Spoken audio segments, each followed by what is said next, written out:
Hey guys, welcome to another episode of Cocktails and Conversations with A'Driana LaFaye.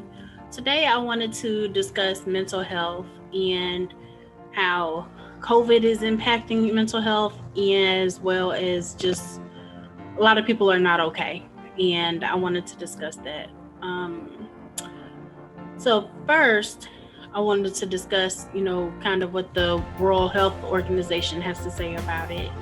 Um, so, basically they're saying, bereavement, isolation, loss of income, and fear are triggering mental health conditions or exasperating existing ones. Many people may be facing increased levels of alcohol and drug use, insomnia, and anxiety. Meanwhile, COVID-19 itself can lead to neurological and mental complications such as delirium, agitation, and stroke.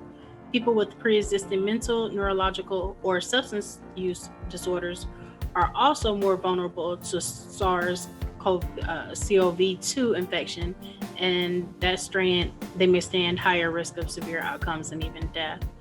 I'm not sure how many people are familiar with Taraji P. Henson, but she has a Facebook group where she discusses a lot of issues as well as mental health because, her father dealt with mental health for a while, and, she saw the need to start seeing a psychiatrist or what have you, just to make sure that she was good. And as one of the things I want to talk about, there's a misconception, I believe, with a lot of people like not wanting to see a psychiatrist or psychologist or counselor or what have you, and there's nothing wrong with that. I know, especially like in the Christian community, believers, a lot of people are like, just pray on it and it'll go away. Most definitely, praying is always first and foremost. Always. Let's reiterate that again. Always, praying is always first and foremost. But doctors are here for a reason. So there's no reason why you can't pray about it and go to a psychiatrist and talk it out. You don't know how God can use that psychiatrist to help you to understand, why you are experiencing what it is that you're experiencing. I mean, there are reasons why they're there, right? And I just feel like a lot of people don't want to go, and they're suffering in silence, and you don't have to. Some people don't have the insurance or the money, and I can understand that. That's why I felt like what Taraji is doing is really cool and awesome. She created a foundation called the Boris Lawrence Henson Foundation, and which is in honor of her father, who suffered from mental illness. This foundation offers free virtual support groups. So I'll have the link to that in the description below. But there are so many different aspects of mental illness, and I feel like mental illness gets blamed for so many things, but I just feel like it's all hitting the fan right now. So many people, like I said, have just been hiding it or trying to live with it for so long that you just don't realize until you have gotten to that breaking point where like enough is enough. And I just want to encourage you not to allow it to get to that breaking point. You think about the kids right now who are having to learn a whole nother way. They're not used to having to be isolated from their friends and not having that interaction or what have you. And there's unfortunately an uptick in suicide amongst youngsters because of the COVID and the lockdowns and the things like that, and not being able to touch, talk to, speak to, feel, see their friends and interact or what have you. It's just I feel bad that they are going through that, but ultimately, don't suffer in silence. There are so many different resources out there. And I know a lot of kids don't want to talk to their parents, they feel like they got it, but that's what we're here for. Parents, we're here to listen. Parents, please listen to your children. We're here to listen. We're here to help. And we cannot help you if you are not telling us what's going on. And parents, if you notice a change in your child, talk to them. Don't be afraid to open up that door or to open up the communication of, you just never know, and a lot of times when they hit, 13, 14, 15, they feel like they know everything and they can handle everything. But we've been there and done that. We know that you cannot, some things most definitely you can, but, you need to talk it out. And if you feel like, okay, well, I will have a whole lot of things I want to talk about and I'm not comfortable talking to my parents about it.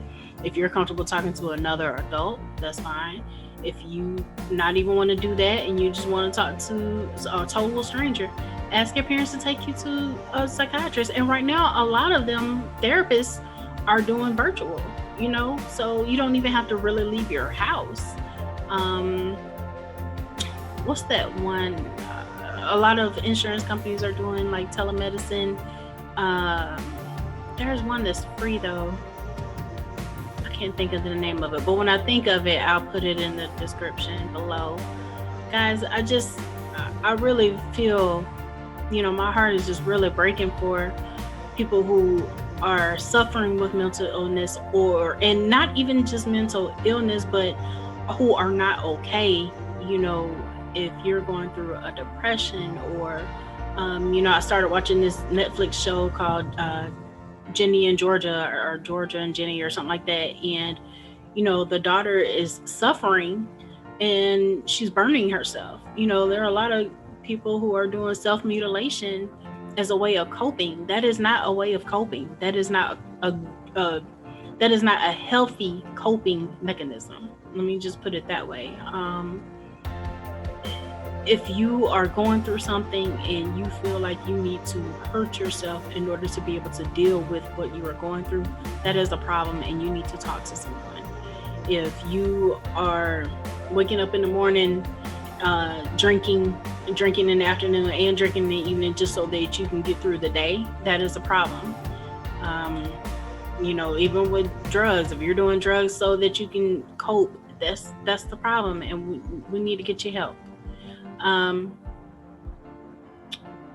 I really appreciate you guys listening today, and I really hope that you take heed and do the research. If this link that I have in the description box if that's not for you, that's fine. If that's not for you, that's fine.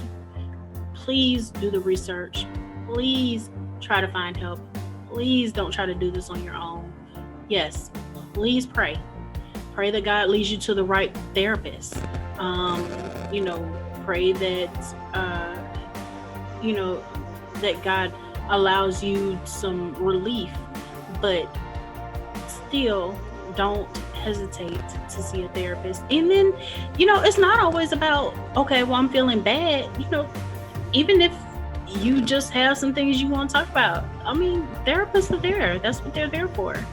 It doesn't always have to be about, if there's a mental illness, but if you feel like, hey, there's just some things I want to get off my chest, why not? All right, guys, thanks again for listening. Don't forget to like, comment, and subscribe. Let me know what you think. If there are any links that you know of that I didn't include, please drop them in the comment section below. We need to provide as much help for people right now. And I feel like, because people have been quarantined for so long, the masks are coming off, the places of business are opening back up, and we're just like, we still have to be vigilant with, and try to take care of each other, and love your neighbors, take care of each other. Do not endanger someone else's life. You know, if the businesses are open up, that's fine. Why not wear a mask? Why not still stay 6 feet apart? Let's just still be vigilant in trying to get through this, guys. You know, I love you. Jesus loves you. I'll talk to you later next time. Bye.